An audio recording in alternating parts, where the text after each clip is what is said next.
जहाँ से सवाल ज़्यादा पूछे जाते हैं, उसको आपने पढ़ा जहाँ से पूछा ही नहीं जाता है। तो मेहनत तो किया, मेहनत में कहाँ कमी रह गई भाई? मेहनत आपने किया था, लेकिन अगर बिना पढ़ा हुआ आ जाएगा आप टिक पाओगे क्या? जवाब दोगे? जब जवाब ही नहीं दोगे तो जब आपका मूल्यांकन होगा तो कैसे आपको अंक मिलेगा? मिलेगा? सवाल ही नहीं पैदा।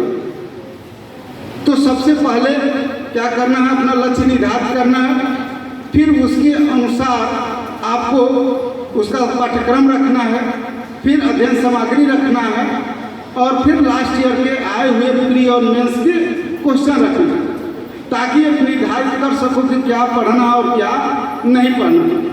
मैं ये बता दूं यशपाल सिंह राजपूत के बारे में कि ये 23 साल में सिलेक्शन हो गया, 329 रैंक आ गई है, और बहुत लोग 30 वर्ष के हो चुके हैं, अभी प्री भी नहीं निकला है।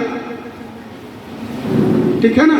क्योंकि यह परीक्षा मुख्यतः 2 चरणों में होता है, एक प्री और एक मेंस, और मेंस में 2 चरण होते हैं, लिखित और साक्षात्कार, मतलब रिटन एंड इंटरव्यू, और उन दोनों का नंबर जोड़ के आपकी मेरिट बनती है।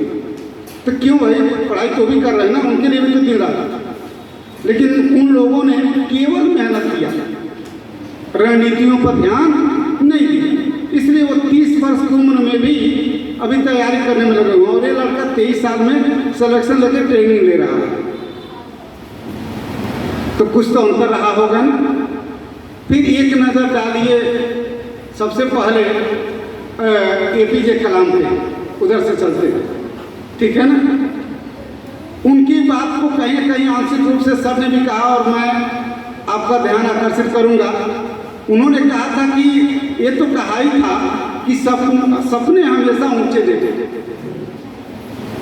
तो उसको मैं व्यवहारिक रूप में बता रहा हूँ कि अगर आप IPS बनने की सोचते हो तो कहीं ना कहीं वो नहीं तो पुलिस तो बन ही जाओगे, लेकिन अगर पुलिस बनने की ही सोचोगे, कांस्टेबल बनने की ही सोचोगे, तो IAS नहीं बन पाओगे, क्योंकि वो इंडिया की जहाँ सबसे टॉप पुलिस सेवा है, वहीं कांस्टेबल से शुरुआत होती है पुलिस सेवा की।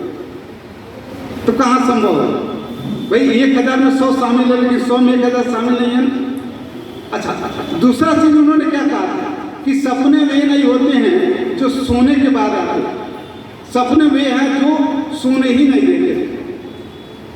मतलब उसके प्रति इतना डेडिकेशन आपका हो जाए कि सोते जागते हमें IPS बनना है, IPS बनना है, ठीक है ना। बात भी करना किसी से तो वही, डिस्कशन करना है तो वही, जो उससे अलग बात करे हमें उससे बात ही नहीं करना।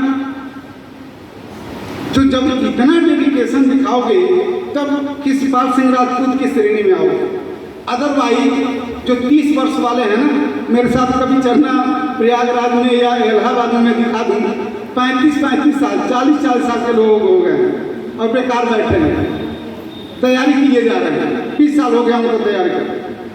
और एक नज़र डालो अब इनके तरफ, स्वामी विवेकानंद के तरफ, उनके नीचे क्या लिखा है? समय को नष्ट मत करो, ये जीवन का निर्माण तत्व है। जो आज समय को महत्व नहीं देगा, समय उसको महत्वहीन बना देगा। बात समझ में आई मैं क्या कहना चाह रहा हूँ? अगर आज अपने समय का सही सदुपयोग किया और आप जो बनना चाहते हो बन गए, तो पूरे समाज में आपकी इज्जत होगी, वरना कोई आपसे बात भी नहीं करना चाहेगा। अच्छा, ये तो कुछ व्यवहारिक बातें हो गई। अब मैं सीधे फोकस करूंगा इसके सिलेबस पर, UPSC और MPPSC के।